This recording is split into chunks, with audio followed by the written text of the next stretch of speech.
여러분 안녕하세요. 심리학의 오해를 푸는 시간. 오늘은 지난주 예고드린 것처럼 파블로프의 개 이야기를 해보도록 하겠습니다. 파블로프의 개는 여러분들이 심리학을 공부하셨거나 학부에서 교양 수업을 들으셨거나 혹은 상식적으로 많이 알려진 이름입니다. 파블로프는 사람 이름이에요. 러시아 학자 이름인데 오늘 그 이론을, 그의 실험을 보도록 하겠습니다.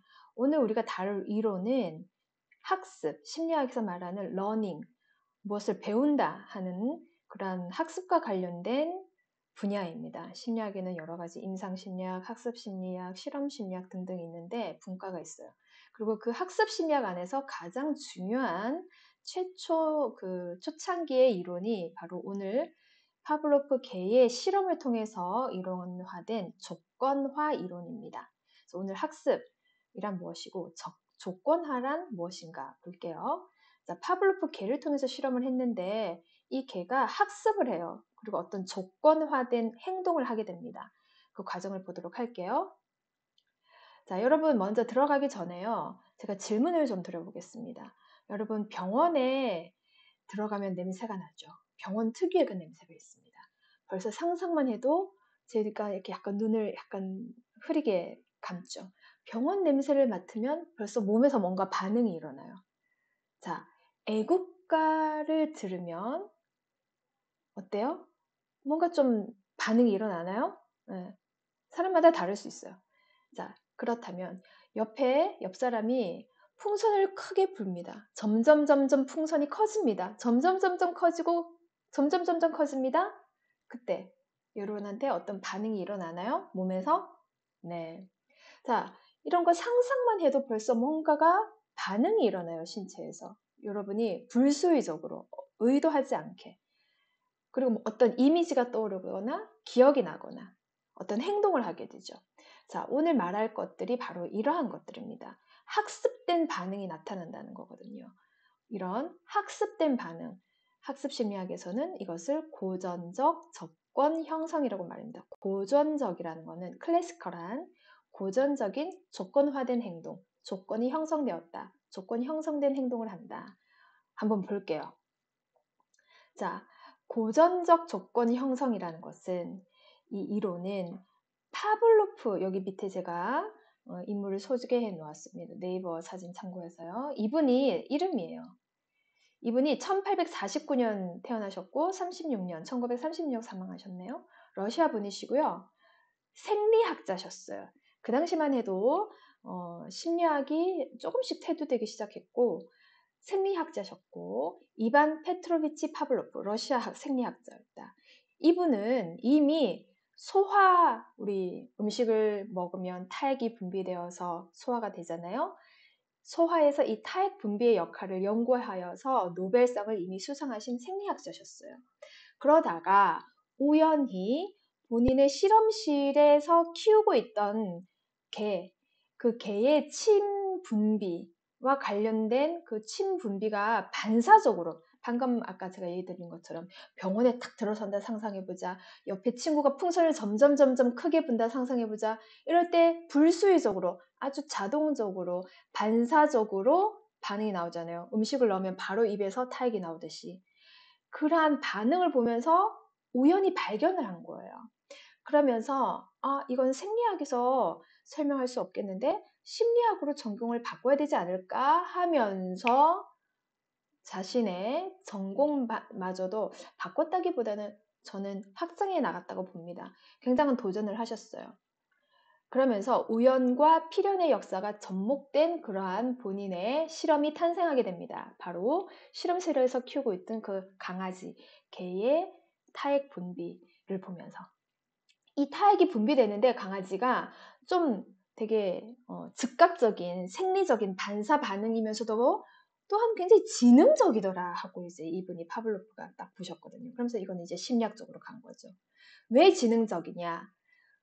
아직 음식을 입에 넣지도 않았어요, 걔가. 그런데 아직 눈앞에 음식이 보이지도 않았어요. 그런데 이 개가 보지도 않고도 벌써 침을 이렇게 분비를 하고 있는 모습을, 그러니까 굉장히 이 학자적이셨죠. 그것을 그냥 지나치는 게 아니라 그 메커니즘을 보신 거예요, 파블로프 선생님께서.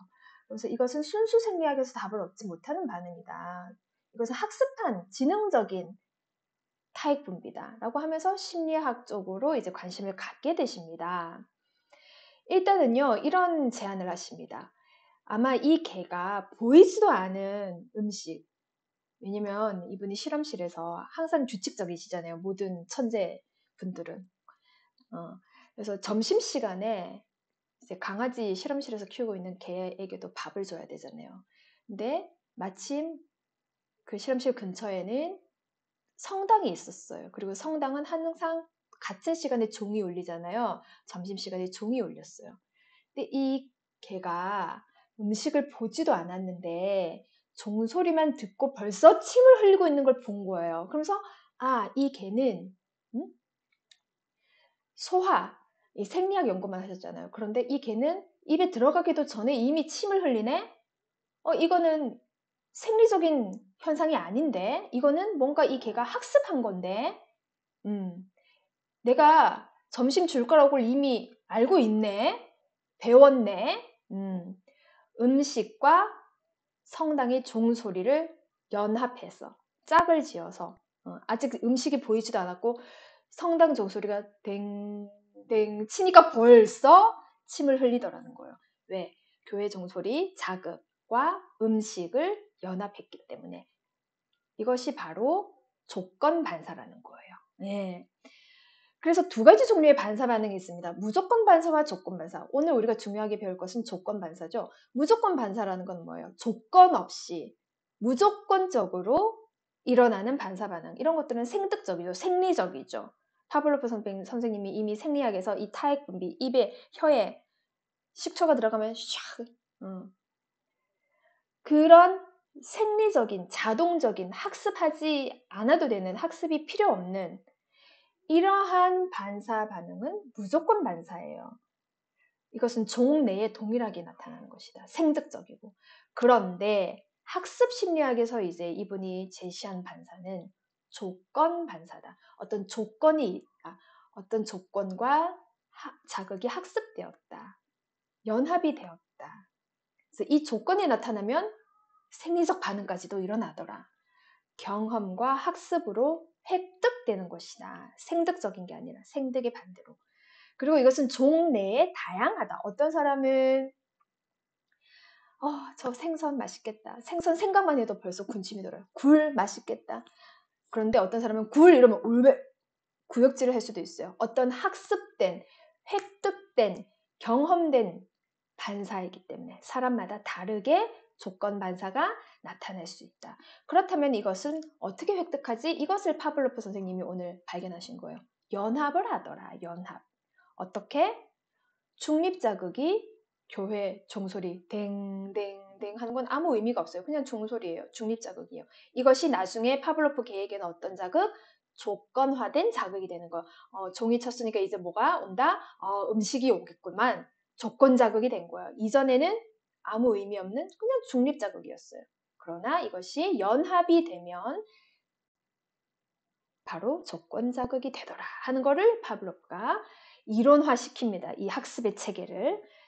또한 교회 종소리가 아니면 그냥 실험실에 항상 밥을 주는 실험자가 있었어요. 연구자가 있었어요. 그러면 다른 사람 발자국 말고 딱 그 사람이 걸어오는 발자국 소리, 그 리듬 소리만 들어도 어떻게 중립 자극, 의미 없는 자극이 이제는 이 발자국 소리가 나의 점심 밥그릇, 점심밥하고 연합이 되어서 이제는 발자국 소리만 들어도 벌써 침이 나오는 조건 자극이 된다는 거죠. 이것이 바로 파블로프가 처음으로 제안한 고전적 조건 학습이라는 겁니다. 이것을 계기로 이제 파블로프는 생리학자가 아니라 이제 심리학자가 된 거예요. 생리 실험학자, 생리 심리학자, 심리학자가 되었죠. 그래서 파블로프는 자신의 이론을 실험으로 어떻게 증명하는지 볼까요? 첫 번째 이렇게 제안합니다. 이제 과학자들은 이렇게 관찰을 한단 말이에요. 관찰을 하면서 이것을 내가 이론으로 제안하겠어. 그런데 이것을 증명해야 되니까 실험을 계획합니다. 1단계에서는 일단 자, 음식을 먹으면 이것은 이제 무조건 자극이에요. 무조건 침이 나온단 말이에요. 그죠? 그래서 음식은 UCS, Unconditional Stimulus, 무조건 자극이에요. 음식을 먹으면 침이 나오죠? 타액이 나오죠? 무조건 반응이에요. 예, Unconditional Response, UCR. 그런데 2단계에서는 이제 연합을 시킵니다. 어떻게? 발자국 소리, 성당 종소리. 이것은 원래 아무 의미가 없었어요. 그냥 뉴트럴한 중성 자극이었어요. NS. 이것을 먼저 제시합니다. 항상 음식 앞에. 그리고 나서 음식을 갖다 줘요. 이것을 여러 번, 10번, 20번, 한 달, 30일 계속 그렇게 반복을 해봅시다. 자, 그러면 3단계 거쳐서 4단계. 이번에는 음식을 주지 않고 그냥 발자국 소리만 들어도 이 개는 벌써 침을 흘리고 밥 먹을 준비를 하고 있는 거예요.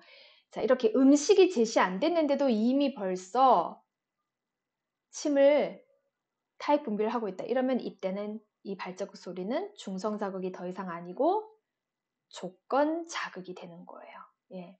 그래서 여기서는 원래는 발자국 소리가 중성 자극이었다가 반복적으로 연합이 되면 이것을 이제 여기서부터는 학습이라고 하는 거예요. 반복적으로 학습하면 반복적으로 연합을 하면 중성 자극이 조건 자극이 되어서 음식을 주지 않아도 침을 분비하더라. 그래서 조건화된 반응.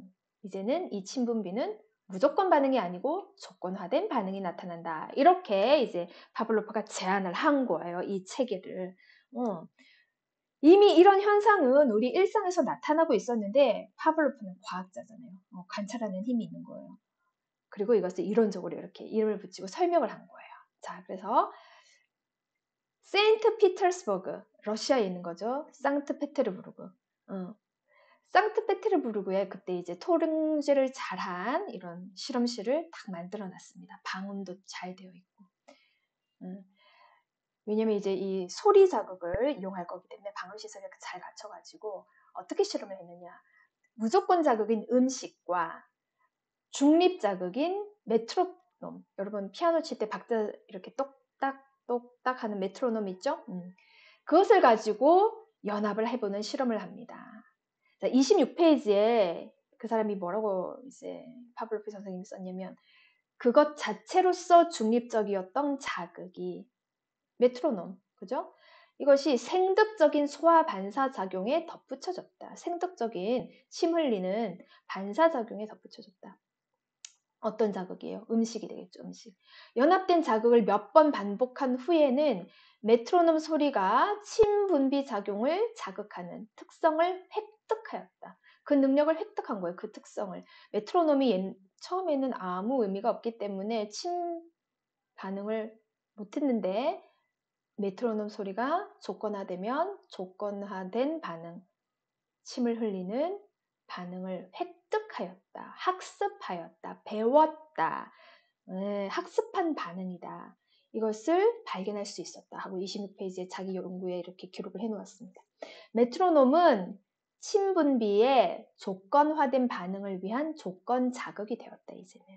그래서 음식이 없어도 메트로놈 소리만 똑딱 똑딱 이 소리만 들어도 음식이 없어도 어떻게 바로 조건 반응, 침 분비, 타액 분비가 되더라. 이렇게 되면 이제 메트로놈은 더 이상 중성 자극이 아니라 조건 자극이 된다. 자, 이렇게 해서 예비 결과를 얻고 나서 이번에는 바닐라 냄새 중성 자극이에요. 항상 이 중성 자극을 먼저 제시하고 그 다음에 약산성 용액, 생리학자잖아요. 약산성 용액. 예를 들면 이런 거예요. 레몬 주스 같은 거 산성 용액. 여러분 산성 용액, 레몬 주스 아주 신 레몬 주스 탁 넣으면 어떻게 돼요? 입안에서 샥 하고 침샘이 자극되어서 타액이 확 한꺼번에 나오죠? 무조건 자극이에요.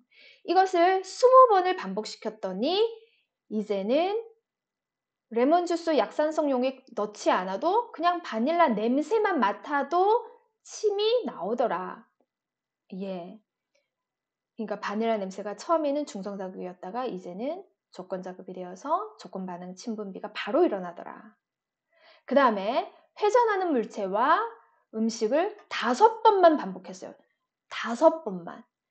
그랬더니 회전하는 물체만 보면 바로 침분비를 하더라. 5번 만에 획득되더라. 와우. 이렇게 학습이 잘 되네요. 네. 이것을 또 보게 됩니다. 파블로프는. 그러면서 오호. 고전적 조건 형성이라고 내가 이름을 붙이겠어. 클래시컬한 컨디셔닝이라고 하겠어.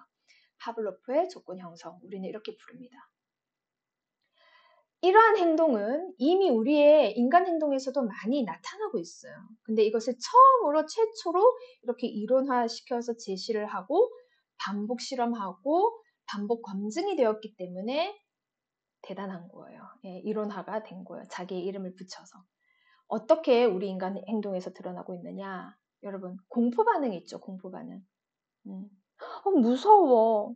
그 사람마다 다르다 그랬죠. 종 내에 다양하다 그랬어요. 어떤 사람은 거미를 보면 소스라치게 공포 반응을 보여요. 거미가 나한테 어떻게 하지도 않았고 거미가 저기 옆에 멀리 있는데도 보기만 해도. 그런데 어떤 사람은 저 같은 사람은 거미 봐도 별로 공포 반응까지는 없거든요. 예. 자, 여러분이 가장 싫어하는 음식이 있으세요? 절대 못 먹는다. 냄새만 맡아도 네. 저는 굴을 좋아한단 말이에요. 근데 어떤 사람은 이런 사람이 있어요. 예. 획득된 걸 거예요. 획득된 거. 학습한 거. 연합된 거. 네. 자, 우리가 표현하는, 우리가 경험하는 정서라는 것도. 그 정서의 근원을 보면 공포든 기쁨이든 슬픔이든 두려움, 우울 이런 것들도 뭔가 획득된 학습한 정서일 것이라는 거죠. 이런 것들을 설명하기 시작합니다.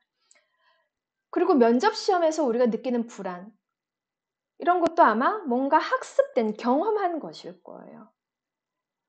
그리고 성적으로 흥분하는 거 이런 거야말로 정말 불안, 공포, 흥분, 성적인 흥분 이런 거는 정말 생리적인 반응이잖아요. 자동적인 반응이고 그런데 이것도 우리 인간 행동에서 보면 획득된, 학습된 조건화된 반응이 있더라는 거예요.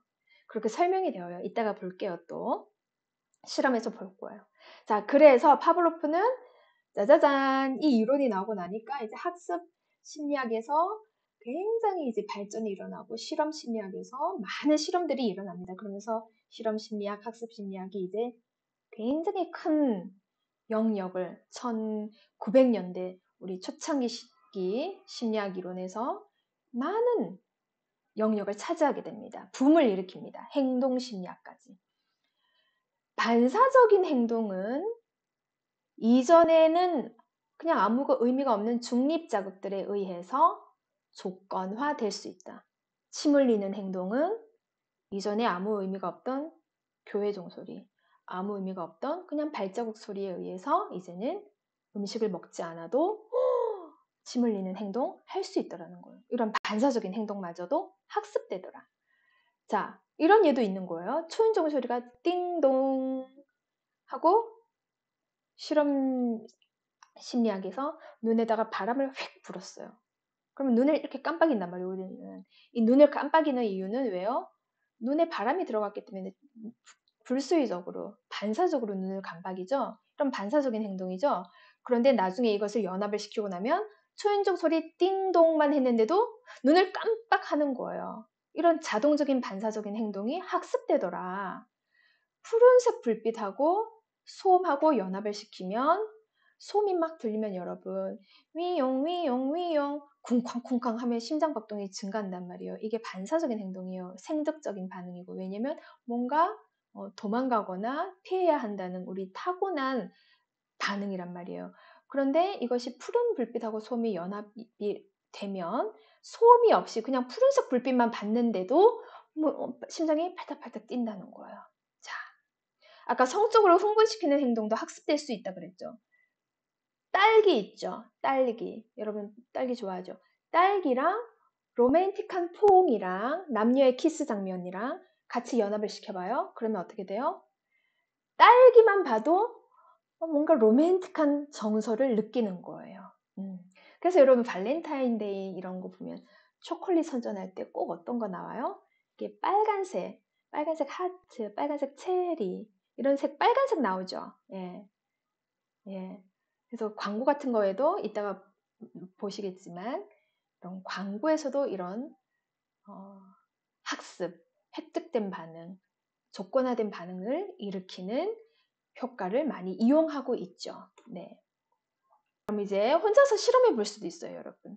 아주 간단하게 실험을 해볼 수 있는 것이 준비물은 댕 하는 종소리, 종, 그리고 거울, 여러분의 눈을 볼 수 있는 거울, 그리고 어두운 방이면 됩니다. 어떻게 할 거냐? 종소리 댕 하는 것은 중립자극입니다. 그리고 15초 동안 불을 끕니다.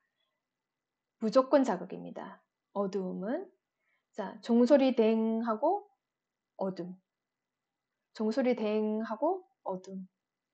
종소리 댕 하고 어둠. 이것을 30번 반복해 보는 거예요.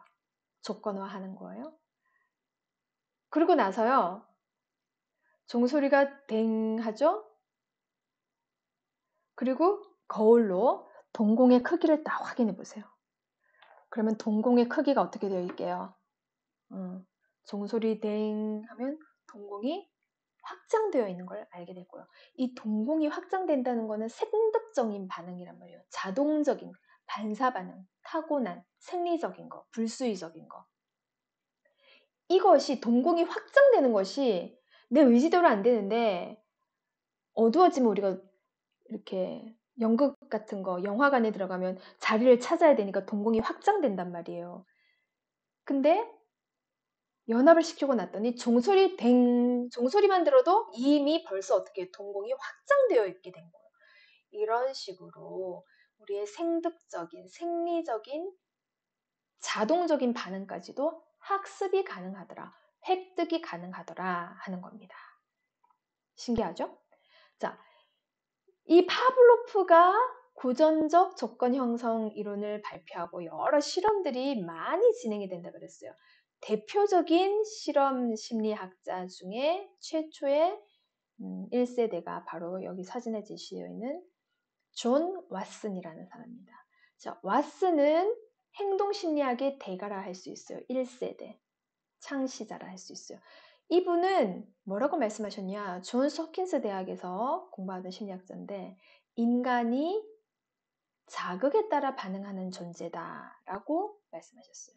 인간은 당시에는 이제 프로이드 정신분석 이런 게 대세였어요. 그 전까지만 해도. 그래서 인간의 무의식, 눈에 보이지 않는 의식과 무의식, 무의식에 따라 실수를 하고 무의식에 따라 행동한다. 이런 이야기들이 많았단 말이에요. 그런데 왓슨은 아하, 고전적 조건 형성을 통해서 우리가 우리의 모든 행동은 이렇게 학습된, 획득된 행동들로 설명할 수 있겠다 하면서 인간은 자극에 따라서 반응하는 존재다. 이렇게 말씀하셨어요. 실험 심리학자답죠. 학습 심리학자답죠. 그러면서 대표적인 실험이 여러분 유튜브에 찾아보시면 지금도 나와요. 흑백 리코딩으로. 엘버트라는 아직 걷지 못하는 아동이 있어요. 이 걷지 못하는 아동한테 말도 아직 못해요. 공포감이라는 이 정서를 고전적 학습, 조건화시키는 그런 실험을 합니다. 그래서 흰 쥐만 보면 이 아이가 굉장히 공포감을 느끼게끔 학습시키는. 그러니까 어떤 자극에 따라 엘버트 이 아이는 흰 쥐에 따라서 어떤 반응? 공포 반응을 한다. 자극에 따라서 반응, 자극이 있으면 반응, 자극이 있으면 반응. 이렇게 본 거예요. 아주 극단적인 실험 심리학자고 좀 극단적인 행동주의, 극단적인 학습주의죠.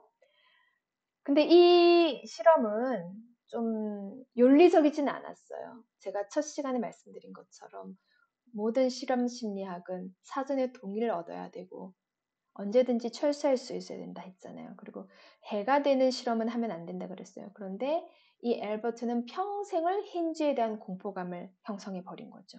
그래서 그런 이제 실험의 한계, 제한점, 비판을 많이 받고 있죠.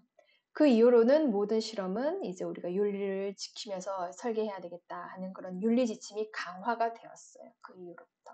그래서 이분이 지니는 의미가 이런 식으로 굉장히 많이 있습니다.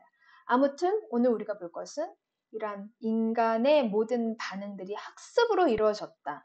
극단적인 존 왓슨은 그렇게 설명했습니다. 우리 인간의 반응은 자극에 따라 결정된다. 이렇게. 또한 내가 어떠한 처벌을 받는가, 그리고 어떠한 보상을 받는가에 따라 인간의 행동을 변화시킬 수 있다고 믿었어요. 굉장히 학습주의적인, 행동주의적인 생각이죠. 그래서 심지어는 이렇게도 말했습니다.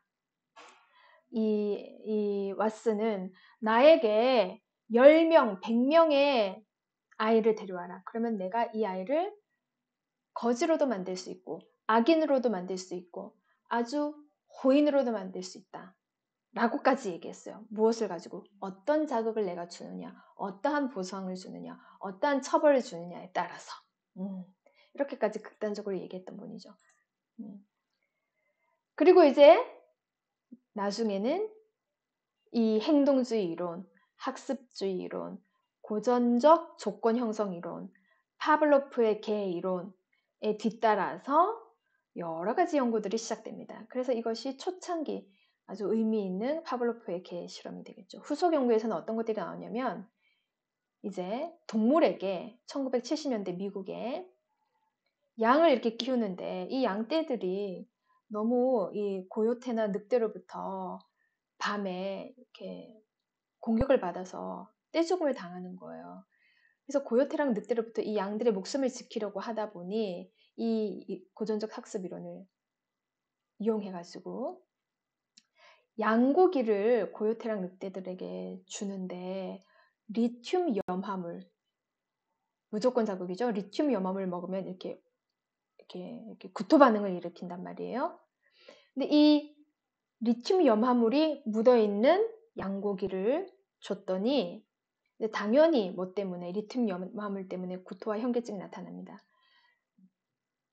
그러다가 이번에는 양만 줬어요. 양만 봐도 이 고요테랑 늑대가 어떻게 한다. 양에서 멀어지는 반응을 보였다. 신기하죠. 예. 그 다음에 아까 제가 말씀드린 것처럼 광고 산업에서 굉장히 많은 이런 고전적 학습 이론이 이용이 됩니다. 지금까지도요, 여러분. 판매 전략에 이 연합 이론을 굉장히 많이 적용하고 있죠. 아까 이제 발렌타인데이 곧 올 거잖아요. 2월이면 발렌타인데이가 오잖아요. 그러면 TV에서 초콜릿 광고 많이 하죠. 뭐 무슨 선물 광고 많이 하죠. 그러한 선물, 초콜릿하고 이 남녀들이 즐거움을 느끼고 로맨틱한 감정을 느끼게 하기 위해서 어떻게 어떤 음악을 쓸 것이냐, 어떤 시각적 자극을 쓸 것이냐, 내가 팔고자 하는 이 초콜릿과 그래서 이 초콜릿만 보면 황홀감, 로맨틱감, 행복감, 사랑 이런 걸 느끼게 하게끔 연합시켜서 매출을 올리는 거죠. 자, 그리고 우리나라에서 맥주 광고가 있는데 보시면 이전에 저 옛날 사람이니까 초창기만 해도 한국에서 맥주 광고는 맥주 병은 다 갈색 병이었어요. 맥주는 보리로 만드는 거잖아요. 메가. 보리 색깔이 갈색이죠, 여러분. 갈색 음료병에 담겨 있었어요, 맥주가. 그랬는데 최근에 제가 이제 그걸 처음 그 광고를 보고 아주 획기적이다. 맥주 병의 색깔이 바뀌었어요. 초록색 병으로. 그리고 더 이상 뭐 메가, 보리맛 이런 거 하고 연합시키지 않았어요. 굉장히 멋진 남자 배우. 프레쉬한 그린색, 상쾌한. 그러니까 우리의 입맛을 이 광고가 주도하는 거죠. 이끌었다고 볼 수 있죠. 입맛의 변화를. 그래서 맥주가 옛날처럼 무겁고 보리, 메가가 가득한 그런 진한 맥주가 아니라 어떻게 좀 라이트하고 여러분이 신세대들이 많이 마시는 그런 맥주 맛 있잖아요. 그죠? 그러한 가볍고 이러한 맥주로 판매 전략을 바꾸면서 판매를 이끌었죠. 그래서 그때의 배경색은 초록색이었어요. 그래서 굉장히 획기적이었어요. 저희가 느끼기에. 옛날 맥주는 무조건 갈색이었거든요. 보리를 강조하기 위해서. 자, 그리고 행동의학에서도 여러분 감기나 기침 증상이 있을 때 여러분만의 특별한 어떤 학습된, 획득된, 연합된 면역 반응 강화 음식 있죠. 어떤 게 있어요? 음악이 있죠. 어떤 게 있어요? 나는 감기 걸리면 레몬차를 뜨끈하게 해서 아침 저녁으로 마셔야 돼. 나는 기침이 있으면 보리차를 아주 뜨끈하게 끓여서 마셔야 돼. 뭔가 이 감기, 기침하고 연합된 자기만의 중성, 원래 아무 의미 없는 중성 자극이에요. 그런데 이것이 연합되면서 이 자극이 나중에는 면역 반응을 강화시키는, 감기가 나았네. 이렇게 하는 그런 학습이 이루어지는 거죠.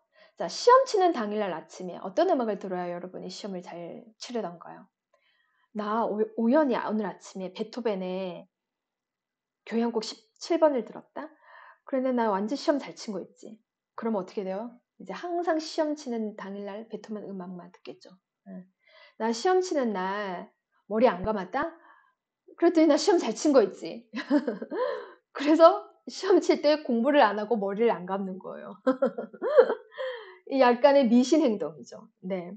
자, 그래서 우리의 모든 행동에서 이렇게 고전적 조건화된 학습, 획득된 행동들을 설명할 수 있고, 중성자극이었는데 조건화된 자극이 되거나, 이렇게 생득적인 반응까지도 불러일으키게 하는 그런 학습이 이루어지더라 하는 것들이 다양하게 지금까지도 나오고 있죠. 자, 그래서 만약에 제가 이런 생각을 해봤어요, 여러분. 파블로프 선생님이 자신이 그 개로부터 발견한 것들을 그냥 지나쳤더라면 어땠을까, 만약에. 그래서 그 사람이 그냥 생리학자로 계속 남아있었다라면 우리는 지금 어땠을까? 심리학은 어떨까? 심리과학으로 이분께서 이렇게 딱 도약하지 않았더라면 우리 심리학이 지금 어디에 와 있을까? 어떻게 또 학습 심리학이 시작되었을까? 이런 궁금함이 저는 생기기도 하더라고요. 여러분 생각은 어떠세요? 궁금합니다. 자, 그럼 다음 시간에는 이제 인지심리학 분야로 넘어가 볼게요. 우리의 기억이 어떻게 저장이 되고 기억에 남아있고 다시 인출이 되는가. 그래서 기억의 그 과정들에 대해서 볼 거고, 이 실험의 제목은 기억에 대해 감사하라입니다.